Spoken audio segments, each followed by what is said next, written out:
रामानंदाचार्य नरेंद्रचार्यजींना नमस्कार करतो आणि यांच्या प्रेरणेतनं जे कार्य सुरू आहे त्यांच्या सेवकांमार्फत ते खूप चांगलं सुरू आहे. आमच्या मंदिरात पहिल्या दिवशीच पासून जे दोन्ही टाइम करतात आहे सकाळ संध्याकाळी खूप चांगलं आणि त्यामुळे मंदिर परिसर पूर्ण स्वच्छ दिसतोय आणि ही एक आज काळाची गरज आहे. स्वच्छता म्हणजे सर्वात मोठं स्वास्थ्य आहे आणि जर स्वच्छता राखली आपण तर निश्चितच भारत देशाला एक मोठी मदत होईल आणि या पद्धतीने जर आपण मदत करत आहात फक्त मंदिरासाठीच नव्हे तर संपूर्ण देशासाठी सुद्धा त्यांना धन्यवाद देऊ.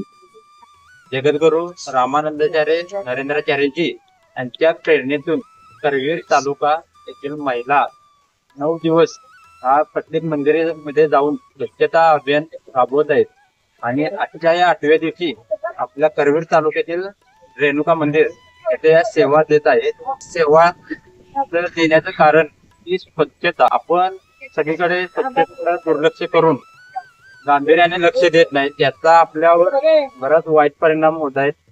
ते जे धोरण घेऊन त्यांनी हे स्वच्छता अभियान जे राबवलंय ते खरंच उत्कृष्टरित्या आहे आणि आज आम्ही सकाळपासून जे बघतोय त्यांनी मंदिर परिसर इतका स्वच्छ नीटनेटका जो केलेला आहे. इथं बराच घाण वगैरे कचरा होता त्यांनी स्वच्छ करून जे ठेवलेला आहे. खरंच त्यांचं कार्य कौतुकास्पद आहे आणि हे जे नरेंद्राचार्यजी यांच्या जे प्रेरणेतून आहे खरंच त्यांचा आम्ही खूप खूप आभार मानतो.